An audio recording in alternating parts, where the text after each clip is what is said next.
हमारे आर्यभट्ट एक दिन बड़ा फुर्सत में बैठे हुए थे। तो उन्होंने कहा यार एक काम करो, उन लोगों के नाम की लिस्ट बनाओ जो अपनी पत्नी से नहीं डरते हैं।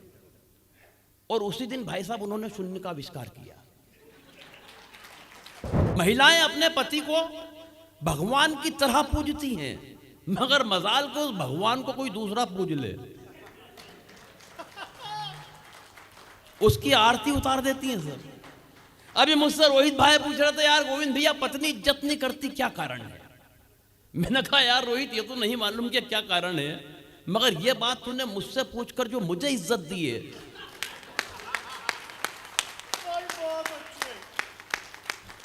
मेरी 7 पीढ़ी तुम्हारी शुक्रगुजार रहेगी। ये मुझसे पलट के बोले कि आपकी भी नहीं करती।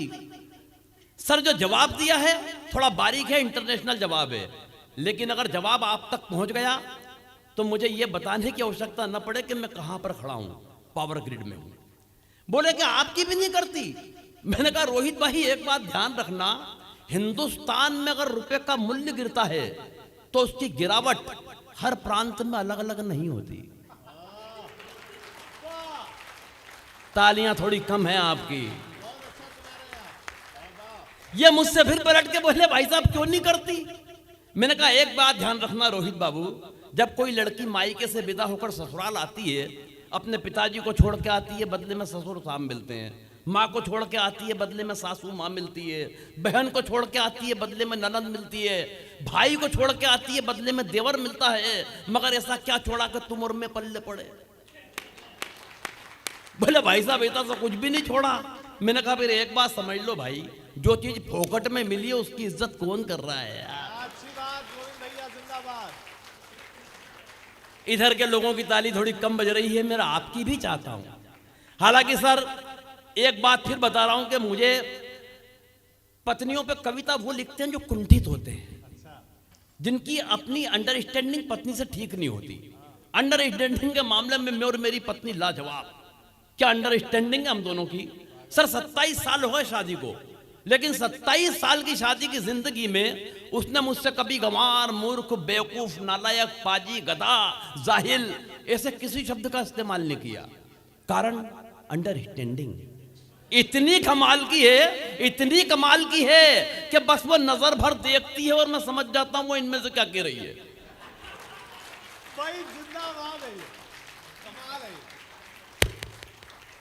उस पत्नी पर इतनी लंबी कविता है।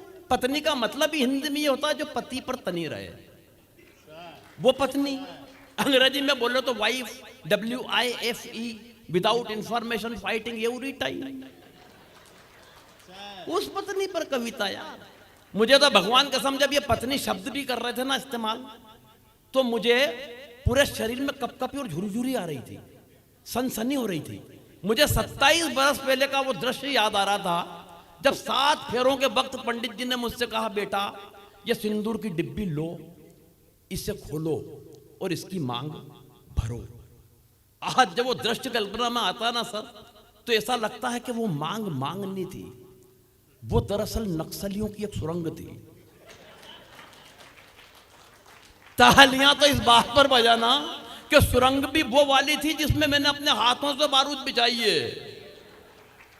आज उसकी मांग के धमाके रोजाना कोई न कोई मांग बनकर मेरे कानों में गूंजते साहब, और मैं इन बालों को इतना खो चुका हूं कि इसमें मांग नहीं निकल पा रही है। यहां गया हूं सर, ऐसा नहीं नारायण जी मैंने उससे निजात पाने की कोशिश नहीं की। मैं बाकायदा अपने ससुर जी के पास पहुंचा, उनके दोनों पांव पकड़ लिए। मैंने कहा क्या आइटम थमाया है? जिंदगी दुश्वार करके रख दी, परेशान करके रख दिया, न जीने में न मरने में। मेरी सारी तकलीफ उन्होंने सुनी, फिर मुझे पकड़ के कोने में ले गए।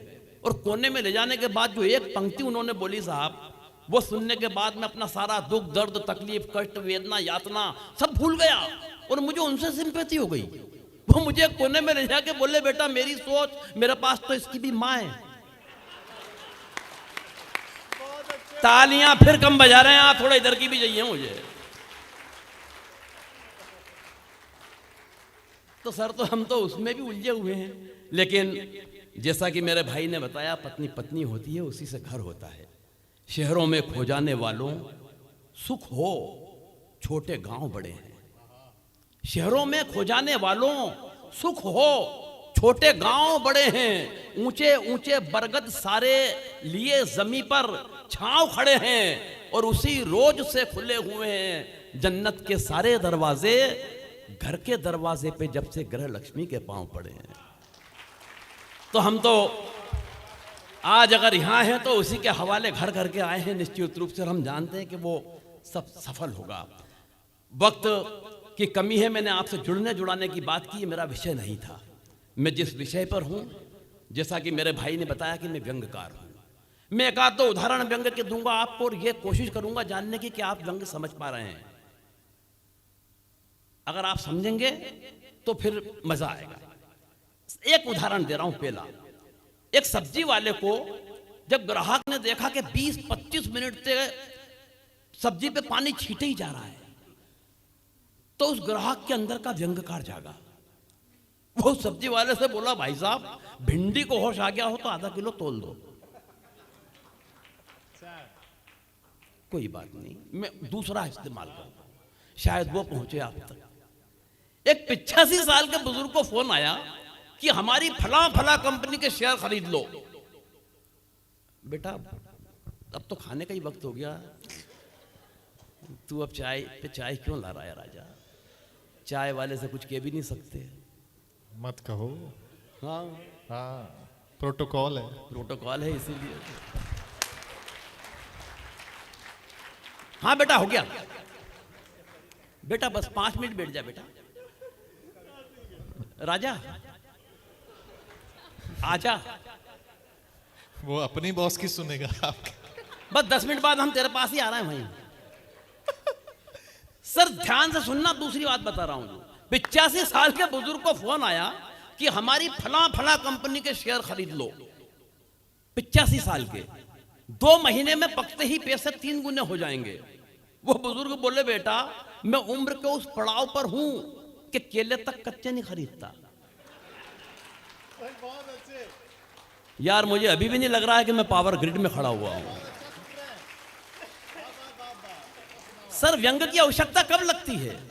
आवश्यकता आविष्कार की जननी है, इसीलिए व्यंग्य पैदा होता है, और कोई कारण नहीं है। हमारे आमने सामने जो दिख रहा है वो व्यंग्य पैदा करता है, और कोई कारण नहीं। आवश्यकता ही आविष्कार की जननी है। हमारे आर्यभट्ट एक दिन बड़े फुर्सत में बैठे हुए थे।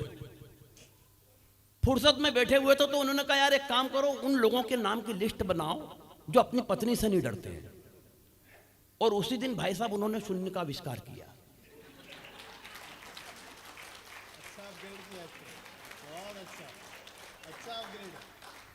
ये भी बारीक था। मैं और आसान करता हूं।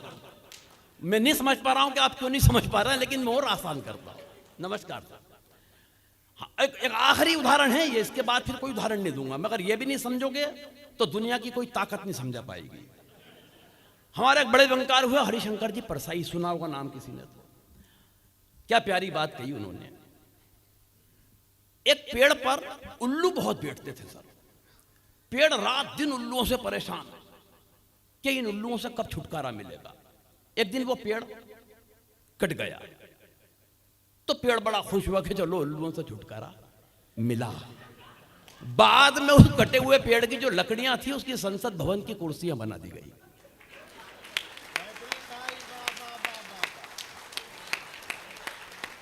पीछे के लोगों अब तो जाग जाओ, या बैठने ही आए हो। सर ये व्यंग्य है, बस ये इशारे में व्यंग्य हो जाता है, कभी कभी इशारे में। मैंने एक नेताजी से कहा, ऊपर वाला आसमान से सब देख रहा है, आपने अब तक जो जो भी गुनाह किया। मैं इशारे में व्यंग्य पहुंचा रहा हूं और मुझे बताना नहीं पड़े कि मैं कहां खड़ा हूं।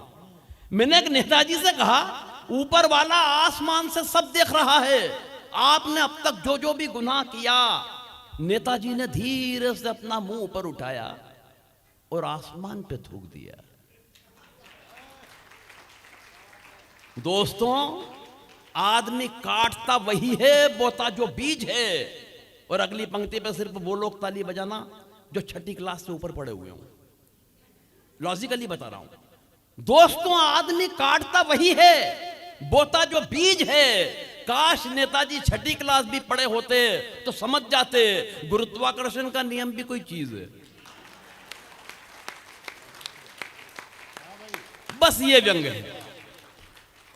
और पीछे के लोगों फिर जागना कि एक दिन खुल गए शहर के भाग हमारे, एक मंत्री जी शमशान घाट के उद्घाटन के लिए पधारे।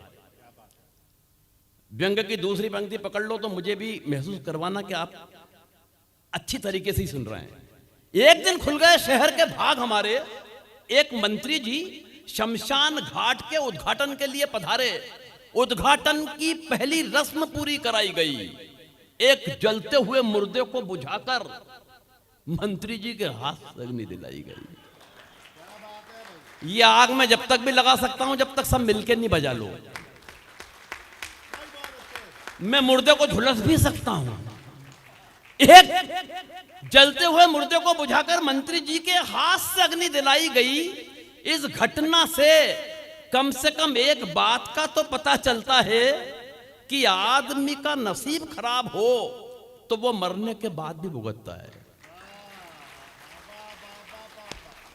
आदमी का नसीब खराब हो तो वो मरने के बाद भी भुगतता है। पंडित जी ने कहा, श्रीमान कृपया क्या इस दिशा में आकर अग्नि दिखाएंगे? और व्यंग की अगली पंक्ति पे जब ये नहीं कहूंगा साहब के ताली बजाना, एक दावा करता हूं कि रोक के बताना। एक हाथ से पकड़ लेना, दूसरे हाथ को कि न बजे, लेकिन दूसरा हाथ पहले हाथ से अगर हाथ छुड़ा ले कि नहीं यार बजानी पड़ेगी इस बाली पे, तो फिर इस कवि सम्मेलन को कवि सम्मेलन बना लेना, दोनों आसमान में हाथ उठाकर। जिंदगी की सर्वश्रेष्ठ व्यंग की पंक्ति और आपके हवाले कर रहा हूं। पंडित जी ने कहा, श्रीमान कृपया क्या इस दिशा में आकर अग्नि दिखाएंगे? मंत्री जी भन्ना कर बोले, आग कहां और कैसे लगानी है मुझे क्या आप समझाएंगे?